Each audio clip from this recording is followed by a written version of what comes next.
जय हिंद दोस्तों। आप सभी लोग कैसे हैं? मैं आशा करता हूं कि आप सभी लोग स्वस्थ होंगे और आपकी पढ़ाई बहुत अच्छे से चल रही होगी। दोस्तों, आज हम इस वीडियो में सरकारी नौकरी से संबंधित जानकारी आपके साथ शेयर करने वाले हैं। आखिर सरकारी नौकरी क्या होता है, सरकारी नौकरी कैसे प्राप्त की जाती है, आखिर सरकारी नौकरी के लिए इतना भीड़ क्यों होता है, इस सारा जवाब आप पाने वाले हैं। और आप यदि अभी नए नए इंटर का परीक्षा ही दिए हैं और आपको दिमाग ही नहीं काम कर रहा है कि हम नौकरी की तैयारी कैसे करें, तो इसमें सारा जवाब आपके लिए रखा हुआ है। इसलिए हम इस वीडियो का नाम दिए हैं आपका प्रश्न और मेरा उत्तर। इसलिए इस वीडियो को जरूर से जरूर देखिएगा और अपने दोस्तों में शेयर कीजिएगा। तो आइए यहां पे देखते हैं हम लोग। जोश और जुनून का नाम है सरकारी नौकरी। जोश और जुनून का नाम है सरकारी नौकरी। अगर सरकारी नौकरी आपको करना है तो आपके पास जोश और जुनून दोनों होना चाहिए। और जोश और जुनून ऐसा नहीं कि अभी शुरू किए हैं तैयारी तो एकदम पूरा जोशायल है ना, जोशियाल है, और जैसे ही एक आध साल बीतेगा, 2 साल बीतेगा, जोश ठंडा हो जाएगा। नहीं, वह जोश आपको शुरुआत से लेकर के और जब तक कि आपका सिलेक्शन ना हो जाए तब तक के रखना है। और ऐसा जोश हमेशा बरकरार रहा तो आप विश्वास रखिए कि आप जॉब ले लेंगे। दुनिया के कोई माई का लाल नहीं है जो कि आपको जॉब लेने से रोक सकेगा। तो आइए देखिए आपका प्रश्न और मेरा उत्तर में पहला यहाँ पे प्रश्न क्या है।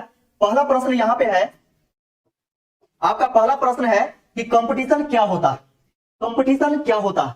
तो कंपटीशन एज ए कंपैरिजन, जब हम एक दूसरे से क्या करते हैं, कंपैरिजन करते हैं, यानी तुलना करते हैं, तब वहां पे कंपटीशन का बात चलती है। जैसे में आपके पास जितना भी नॉलेज है आपके लिए 100% तब तक है जब तक कि आप दूसरे से तुलना न करें। जैसे ही आप दूसरे लोगों से तुलना कीजिएगा तो वहां पे आपका नॉलेज उसके अनुसार घट सकता है या बढ़ सकता है। अब जैसे माने चले किसी के पास 60 नंबर है और किसी के पास 50 नंबर है, तो यह 50 वाला के लिए अपने आप के लिए 100% है, क्योंकि जितना आया उतना बनाया। और 60 नंबर जिसका है इसके लिए भी अपने आप में 100% है, इसके लिए, खुद के लिए, और इसको जितना आया उतना बनाया। ठीक है, लेकिन जब दोनों से हम कंपैरिजन करते हैं तो नौकरी किसको लगेगा, आप ही बताइए। नौकरी उसे लगेगा जो ज्यादा क्वेश्चन सॉल्व किया है, जो ज्यादा मार्क्स लाया, यानी जो ज्यादा नंबर लाया। तो स्वाभाविक है कि 60 नंबर वाला का होगा नौकरी। तो यही तो कंपटीशन है। चलिए, कंपटीशन क्या होता है आप समझ गए। अब आगे हम लोग यहां से चलते हैं, अब आगे देखते हैं हम लोग। चलिए, अगला प्रश्न है आप सभी का, बहुत सारे लोगों का, बहुत सारे स्टूडेंट का यह प्रश्न होता है कि कंपटीशन की तैयारी किस प्रकार के स्टूडेंट करते हैं। कंपटीशन की तैयारी किस प्रकार का स्टूडेंट करते हैं? तो कंपटीशन का तैयारी वैसे स्टूडेंट करते हैं जो बिल्कुल लाचार, गरीबी, किसान परिवार से आते हैं और उनके पास यह, यानी अपने आप पर भरोसा होता है कि हम सरकारी नौकरी का तैयारी करके सरकारी नौकरी लेकर और अपने घर का तस्वीर बदल सकते हैं। यानी जोश उमंग तो रहता है लेकिन पैसा नहीं रहता है। अगर पैसा रहेगा तो आप डॉक्टरी का तैयारी कीजिएगा, इंजीनियरिंग का तैयारी कीजिएगा, एमबीए, बीसीए, डीसीए जो भी है वो सब कीजिएगा। लेकिन अब यहां पे देखिए कि कंपटीशन की तैयारी वैसे स्टूडेंट करते हैं जो बिल्कुल लाचार होते हैं, मजबूर होते हैं। उनके पास उतना पैसा नहीं होता है कि बड़ा से बड़ा बिजनेस कर सके, बड़ा से बड़ा तैयारी कर सके। तो वह क्या करते हैं कि इस कंपटीशन के भर्ती के आग में तपते हैं और तप करके एक ऐसा अपने आप को तैयार करते हैं जिससे कि एक सरकारी नौकरी मिल जाए। और सरकारी नौकरी जब मिल जाता है तो उस घर का तस्वीर ही बदल जाता है। तो आप यहां पे समझ गए होंगे कि कंपटीशन की तैयारी किस प्रकार के स्टूडेंट करते हैं। अब यहां पे देखिए, सरकार आप ही को नौकरी क्यों दे, ये बहुत बड़ा सवाल होता है। हम ऑफलाइन बैच में भी यह सवाल हमेशा करते हैं स्टूडेंट से कि सरकार आप ही को नौकरी क्यों दे। तो यहां पे एक सुंदर सा जवाब है कि सरकार आप ही को नौकरी क्यों देगा। तो देखिए, सरकार आप ही को नौकरी इसलिए देगा क्योंकि आप मेहनत करते हैं। और सरकार आपको नौकरी क्यों नहीं देगा? क्योंकि आप अपना काम में मेहनत नहीं करते हैं। तो देखिए, किसी भी स्टूडेंट को कौन सा काम करना पड़ता है? तो पढ़ाई करना होता है। स्टूडेंट मतलब पढ़ाई, यानी पढ़ाई ही उसका काम है। अब सोच के देखिए कि आप कोई काम करते हैं तो उस काम में आपका कितना ईमानदारी है, आप कितना मेहनती है, यह डिपेंड करता है आपको जॉब लेने के लिए। अब यहां पे देखिए कि जब आप प्राइवेट जॉब करने जाते हैं तो सोचिए कि वहां पर आपसे 8 घंटा काम करवाया जाता है, तो फुल टाइम कहते हैं उस काम को, फुल टाइम। और जब 4-5 घंटा काम करते हैं तो उसको पार्ट टाइम कहते हैं, पार्ट टाइम जॉब। तो सोच के देखिए कि आप अपना काम 8 घंटा करते हैं कि नहीं, क्योंकि आपका काम क्या है, पढ़ाई करना। यदि आप अपना काम 8 घंटा करते हैं, इसका मतलब जिसके यहां आप जाने वाले हैं सरकारी जॉब लेकर के, जिसका काम करने वाले हैं सरकार का, तो सरकार भी देखता है कि क्या वह जो आदमी मेरे पास आ रहा है वह अपना काम ईमानदारी से किया है कि नहीं और फुल टाइम काम किया है कि नहीं। अगर वह अपना काम फुल टाइम किया है, इसका मतलब मेरा भी काम फुल टाइम करेगा। तो जिस दिन आप अपना काम फुल टाइम यानी 8 घंटा मेहनत करना शुरू कर दीजिएगा, तो आप भरोसा रखिए कि 1 से 1.5 साल 2 साल जाते जाते वैकेंसी आना चाहिए, आपका जॉब लग जाएगा, ये कोई नहीं रोक सकता है। तो प्रतिदिन आपको 8 घंटा मेहनत करना होगा, तो सरकार आप ही को नौकरी देगा, है ना। अब यहाँ पे क्यों दे, ये चीज आप जान चुके होंगे।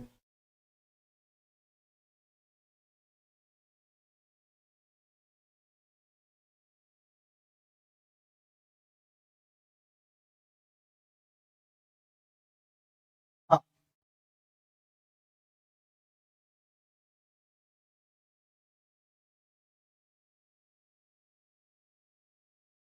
अब आगे देखिएगा कि जनरल कंपटीशन की तैयारी कैसे करें और इसमें आने वाली दिक्कतें और आप सभी का प्रश्न। देखिएगा, ऐसा क्या है कि जनरल कंपटीशन में इतना ज्यादा भीड़ लगता है, ऐसा क्या है कि जनरल कंपटीशन में इतना भीड़ लगता है, यानी सरकारी नौकरी पाने के लिए बिल्कुल होड़ लगा हुआ रहता है।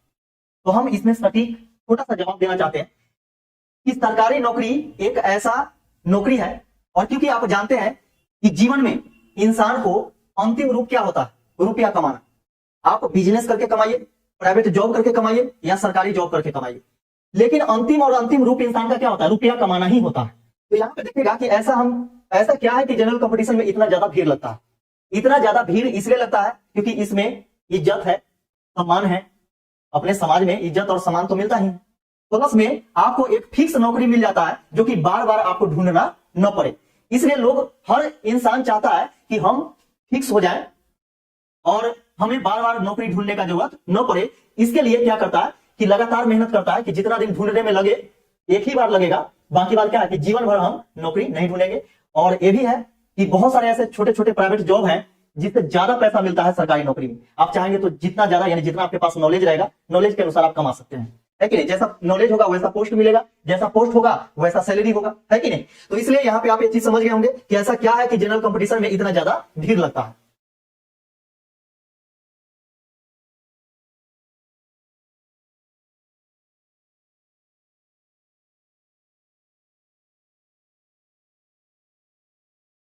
अगला देखिएगा कि सर मैं इंटर मैथ से किया हूं, सर मैं इंटर जीव विज्ञान से यानी बायो से किया हूं, सर मैं 8 सब्जेक्ट से इंटर किया हूं, क्या मैं कंपटीशन का तैयारी कर सकता हूं। सर मैं कॉमर्स से इंटर किया हूं, क्या सरकारी नौकरी का तैयारी यानी कंपटीशन का तैयारी कर सकता हूं। जी हाँ, बिल्कुल आप कर सकते हैं। बस इसमें क्या है कि आप मैथ से किए हैं तो मैथ के अलावे और भी सब्जेक्ट होता है, और साइंस, देखिए साइंस सब्जेक्ट में मैथ भी आता है और जीव विज्ञान भी आता है, ये दोनों स्टूडेंट लेते हैं। और इसके साथ साथ बहुत सारे सब्जेक्ट हैं जो कि आते हैं, इंग्लिश हो गया आपका, आपका फिजिक्स हो गया, केमिस्ट्री हो गया, है कि नहीं, ये सारा चीज आता है। तो साइंस का जो पोर्शन है वो आ गया। अगर आप 8 सब्जेक्ट से किए हैं तो इसमें आपका हिस्ट्री, ज्योग्राफी, पॉलिटी ये सब आता है, इकोनॉमिक्स, हाँ इकोनॉमिक्स आपका आ जाता है किसमें, कॉमर्स में आ जाता है। तो ये सारा सब्जेक्ट इसमें आता है।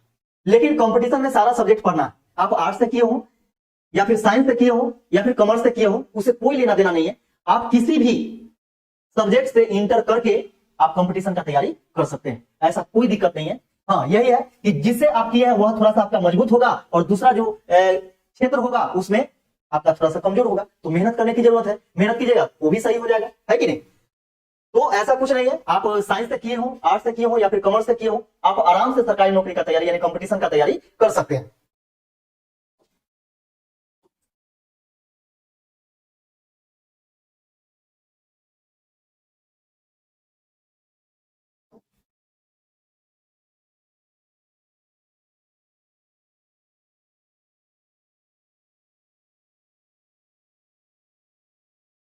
सर जनरल कंपटीशन का कोर्स कितने दिनों का होता है, ये सबसे ज्यादा बार पूछा गया क्वेश्चन है और इसका बहुत बेहतरीन जवाब है, सटीक सा जवाब है, सुनिएगा। सर जनरल कंपटीशन का तैयारी कितने दिनों का होता है, तो यहां पे समझिए यह कोई कोर्स नहीं है जनरल कंपटीशन का तैयारी क्या है, कोई कोर्स नहीं है। अब यहाँ पे आप समझेंगे कि यह जब कोर्स नहीं है तो इसमें समय की बात नहीं होती है। समय की बात वहां पे होती है जहां पे कोर्स होता है। तो आप देखते होंगे कि मैट्रिक, इंटर, ग्रेजुएशन, ये सब क्या है, एक कोर्स है। एक समय सीमा निश्चित होता है कि इतना समय में ये चीज का तैयारी हो जाएगा। बीटेक होता है, ITI होता है, ये सारा चीज जो है उसका फिक्स रहता है और उसमें आपको सर्टिफिकेट भी मिलता है। लेकिन यहाँ पे जब जनरल कंपटीशन का तैयारी कीजिएगा तो यहाँ पे कोई सर्टिफिकेट नहीं मिलेगा और कोई समय सीमा निश्चित नहीं होता है। तो यहाँ कोई कोर्स नहीं है और जनरल कंपटीशन आपको तब तक के करते रहना होगा जब तक कि आप सफल नहीं हो जाते। यानी इसमें तब तक कि आपको पढ़ते रहना है, मेहनत करते रहना है, रिवीजन करते रहना है जब तक कि आपको नौकरी न लग जाए। नौकरी लग गया इसके बाद आपका कोर्स खत्म। फिर आप आगे बढ़ना चाहिएगा तो उसी पढ़ाई को, उसी नॉलेज को आगे बढ़ाते रहिए, बढ़ाते रहिए, बढ़ाते रहिए। इसके बाद क्या होगा, फिर आपका प्रमोशन है कि नहीं। तो आप समझ गए होंगे सर मेरा गणित बहुत कमजोर है। अब देखिए जो 8 सब्जेक्ट से पढ़ा है वो भी बोला है कि गणित कमजोर है, जो बायो से पढ़ा है वो भी बोला है कि गणित कमजोर है। बायो से अधिकतर स्टूडेंट इसलिए पढ़ते हैं क्योंकि ज्यादा से ज्यादा नंबर मिले, है कि नहीं, क्योंकि बायो में प्रैक्टिकल होता है, मैथ में प्रैक्टिकल होता नहीं है। बहुत सारे बच्चे डर से क्या करते हैं कि इंटर का तैयारी बायो से करते हैं क्योंकि मैथ से डर लगता है, और वही चीज जब जनरल कंपटीशन में आते हैं तो फिर से मैथ पढ़ना पड़ता है, तो दिक्कत हो जाती है वहां पे। तो यहाँ पे समझिएगा कि मैथ कमजोर है, कोई दिक्कत नहीं है, आप आराम से कर सकते हैं। सबसे पहले बेसिक चीज को सीखिए। बेसिक चीज को सीखने के बाद आपको क्या करना है कि फिर धीरे धीरे धीरे धीरे अपना लेवल बढ़ाते जाना है और आपको मजा आएगा। सबसे पहले छोटा छोटा चीज, क्योंकि आपको शुरू से ही माइंड हटा हुआ है मैथ से, तो उसको क्या करना है कि उसमें इंटरेस्ट जगाने के लिए और उसमें मन लगाने के लिए आपको क्या करना पड़ेगा, पहले छोटा छोटा क्वेश्चन को सॉल्व करना पड़ेगा, छोटा छोटा चीज को समझना होगा और छोटा छोटा चीज समझिएगा, उसमें मजा आने लगेगा। ऑटोमेटिक है कि आपको मैथ अच्छे से समझ में आएगा और एक समय ऐसा आएगा कि आपका मैथ बहुत अच्छा हो जाएगा। इसका देखिए सर रीजनिंग क्या होता है, बिल्कुल आप देखे होंगे कि 12th तक या फिर ग्रेजुएशन भी कर लेते हैं, लेकिन कहीं भी किसी भी फील्ड में आपका आर्ट्स हो, साइंस हो, कॉमर्स हो, किसी भी फील्ड में रीजनिंग नहीं होता। यानी रीजनिंग जो होता है वह कोई सिलेबस नहीं है और सिलेबस के अकॉर्डिंग क्वेश्चन नहीं पूछा जाता। लेकिन जब जनरल कंपटीशन में आप आते हैं तो रीजनिंग का बात चलता है। रीजनिंग का मतलब होता है तर्क शक्ति। तर्क शक्ति मतलब क्या, आपके सोचने विचारने का शक्ति प्रदान करेगा, एक ऐसा सब्जेक्ट होता है। जब इसको आप पढ़ लेते हैं तो समझिए कि आपके अंदर सोचने का, यानी अलग तरीके से आप सोच सकते हैं, अलग तरीके से बातों को समझ सकते हैं। तो वही चीज क्या है कि रीजनिंग है। रीजनिंग मतलब क्या होता है, तर्क शक्ति होता है। तो इस चीज को आप समझ गए होंगे।